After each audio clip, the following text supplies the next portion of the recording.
47వ అధ్యక్షుడిగా Donald Trump ప్రమాణ స్వీకారం అట్టహాసంగా నిర్వహించేందుకు అంతా సిద్ధమైంది. అయితే ప్రస్తుతం అమెరికాలో చలి విపరీతంగా ఉండడంతో బహిరంగ ప్రదేశంలో కాకుండా క్యాపిటల్ హిల్లోని రోటుండా ఇండోర్ ఆవరణలో ప్రమాణ స్వీకార కార్యక్రమం జరగనుంది.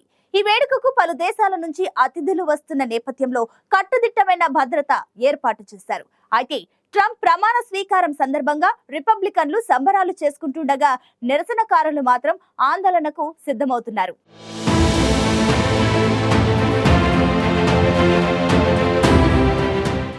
అమెరికా అధ్యక్షుడిగా డొనాల్డ్ ట్రంప్ ప్రమాణ స్వీకారానికి అన్ని ఏర్పాట్లు పూర్తయ్యాయి. రెండోసారి ట్రంప్ అమెరికా అధ్యక్ష బాధ్యతలను చేపట్టబోతున్నారు. సోమవారం మధ్యాహ్నం అంటే భారత కాలమానం ప్రకారం రాత్రి 10:30 ట్రంప్ ప్రమాణ పదవీ బాధ్యతలు స్వీకరించనున్నారు. దీనికోసం ట్రంప్ ఇప్పటికే కుటుంబ సమేతంగా ఫ్లోరిడా నుంచి వాషింగ్టన్కు సైనిక విమానంలో చేరుకున్నారు. ఈసారి ప్రపంచ దేశాల ప్రముఖులు హాజరు కాబోతున్న ప్రమాణ వేడుకకు ఏర్పాట్లన్నీ పూర్తి చేశారు. వాషింగ్టన్ డీసీలోని క్యాపిటల్ హిల్లో రాజకీయ, పారిశ్రామిక రంగాలకు చెందిన అతిరథ మహారథుల సమక్షంలో అట్టహాసంగా కార్యక్రమం జరగనుంది. చలి కారణంగా బహిరంగ ప్రదేశంలో కాకుండా క్యాపిటల్ హిల్లోని రోటుండా ఇండోర్ ఆవరణలో ప్రమాణ స్వీకార కార్యక్రమం జరగనుంది. దీంతో ఈ ప్రాంతాన్ని సర్వాంగ సుందరంగా తీర్చిదిద్దుతున్నారు. నగరంలో కట్టుదిట్టమైన భద్రతా ఏర్పాట్లు చేస్తున్నారు. అయితే ఇండోర్ ఆవరణలో ప్రమాణం కారణంగా గతంలోలా వేల మందికి ప్రత్యక్షంగా ప్రమాణ స్వీకారానికి హాజరు కాలేరు. వారంతా ఎక్కడికక్కడ సంబరాల్లో పాల్గొంటారు. అత్యంత ప్రముఖులు మాత్రం హాజరవుతారు. 1985లో రొనాల్డ్ రీగన్ అమెరికా అధ్యక్షుడిగా రెండోసారి బాధ్యతలు చేపట్టినప్పుడు ఇలాగే చేయాల్సి వచ్చింది. 40 ఏళ్ల తర్వాత ఇప్పుడు రెండోసారి అలా జరుగుతోంది.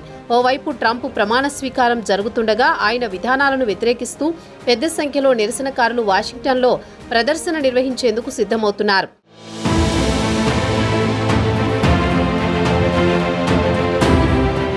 ట్రంప్ ప్రమాణ స్వీకార సంబరాలు శనివారమే ప్రారంభమయ్యాయి. ఫ్లోరిడా నుంచి వర్జీనియాలోని స్టెర్లింగ్లో ఉన్న ట్రంప్ నేషనల్ గోల్ఫ్ క్లబ్కు చేరుకున్న ఆయన సాయంత్రం విందులో పాల్గొన్నారు. ఈ సందర్భంగా బాణసంచా కాల్చారు. అదే సమయంలో ఉపాధ్యక్షుడిగా బాధ్యతలు చేపట్టనున్న జేడీ వాన్స్ వాషింగ్టన్లో కేబినెట్ సహచరులతో విందులో పాల్గొన్నారు. ఆదివారం ట్రంప్ ఆర్లింగ్టన్ జాతీయ స్మారకం వద్ద జరిగే కార్యక్రమంలో పాల్గొన్నారు.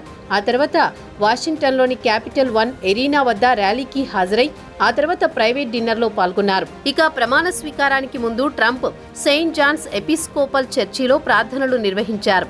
అక్కడి నుంచి శ్వేత సౌధానికి వెళ్లి అధ్యక్షుడు బైడెన్, ఆయన సతీమణి ఇచ్చే తేనేటి విందులో పాల్గొంటారు. ఆ తర్వాత ప్రమాణ స్వీకారం చేసే క్యాపిటల్ హిల్కు రానున్నారు.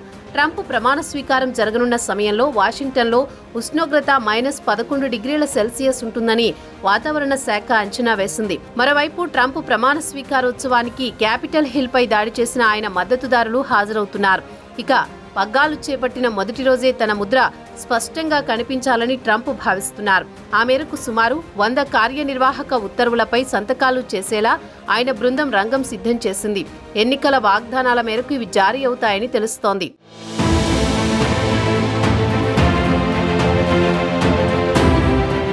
అమెరికా దక్షిణ సరిహద్దులు మూసివేయడం, అక్రమ వలసదారులకు అడ్డుకట్ట వేసి వెనక్కి పంపించడం, ట్రాన్స్జెండర్ల హక్కును కాలరాయడం, చమురు వెలికితీత పెంచడం, క్యాపిటల్ భవంతి వద్ద రగడకు సంబంధించి దోషులుగా తేలిన సుమారు 1500 మందికి క్షమాభిక్ష ప్రసాదించడం వంటి వాటిని తొలి రోజే మొదలుపెట్టాలని ట్రంప్ పట్టుదలతో ఉన్నారు. పలు దేశాలపై అదనపు సుంకాల విధింపుపైన ట్రంప్ నిర్ణయం తీసుకోనున్నారు. బాధ్యతలు చేపట్టిన తర్వాత ట్రంప్ త్వరలో చైనాతో పాటు భారత్లో పర్యటించే అవకాశాలున్నాయి. తన సలహాదారులతో దీనిపై చర్చలు జరిపినట్లు తెలుస్తోంది. మరికొద్ది నెలల్లో వైట్ హౌస్లో జరిగే ప్రభుత్వ అధినేతల సమావేశానికి భారత ప్రధాని నరేంద్ర మోదీని ట్రంప్ ఆహ్వానించనున్నారు.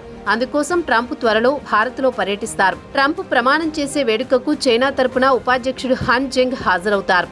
అయితే ట్రంప్ చైనా అధ్యక్షుడు జిన్పింగ్ నే ఆహ్వానించిన విదేశీ నేతల ప్రమాణ వేడుకకు ఎన్నడూ హాజరు కాని జిన్పింగ్ తన బదులు ఉపాధ్యక్షుడిని పంపిస్తున్నారు.